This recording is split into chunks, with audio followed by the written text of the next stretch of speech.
Hello everyone. Welcome to Storytime with the Princess.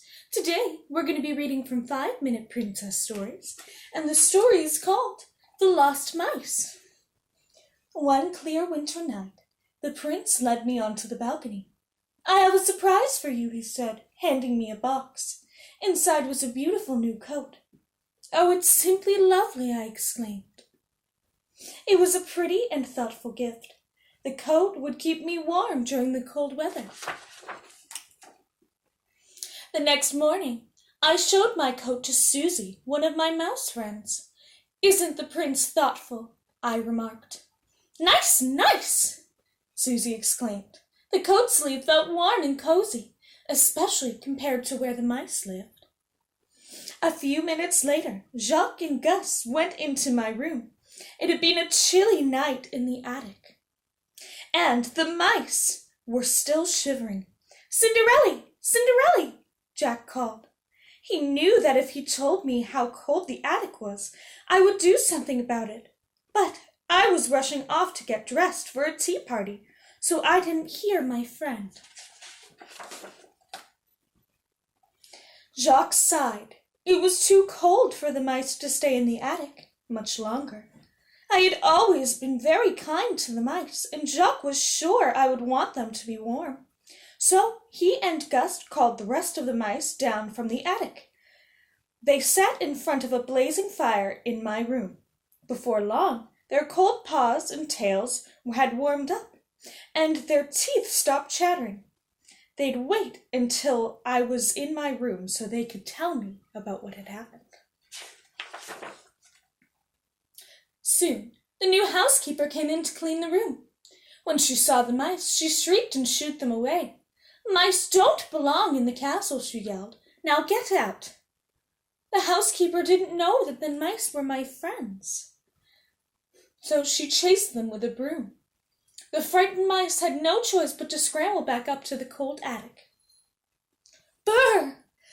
Gus began to shiver as soon as the mice were safely upstairs. The mice really needed my help, but how would they be able to speak to me when they were afraid to set foot downstairs? Wham! Suddenly the castle gardener barged through the attic door. Before they knew what was happening, he had trapped them. "Now take them outside," they heard the housekeeper say. "Take them far away so they never return." Meanwhile, my tea party had ended, and the prince and I were out riding. As our horses trotted through the courtyard side, we saw the castle gardener tending to something in one of the fields. "Hello," the prince called out.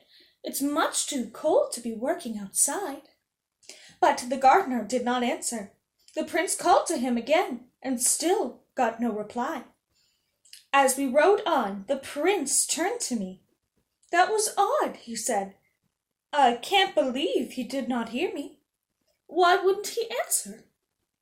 "Perhaps he was lost in thought," I replied.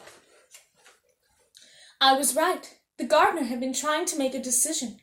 He was about to let the mice go as the housekeeper had ordered, but he was worried about them.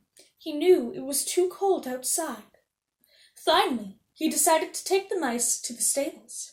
"Now don't tell the housekeeper," he told the stable workers, "but these mice need a warm place to stay and a bite to eat."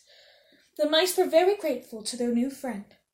The mice nestled together in the barn, but as night approached, the stables got colder. Luckily, the horses were very friendly. They told the mice to snuggle in their manes to keep warm. "That's a nice set," said Gus, as he drifted off to sleep.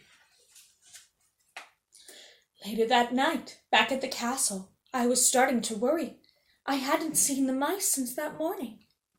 Jacques and Gus nearly always came by in the evening. I was searching for the mice when I ran into the prince. "Why, hello," the prince said. "Are you looking for the same person I am?" "Why, no, I don't think so," I replied. "I'm looking for the mice."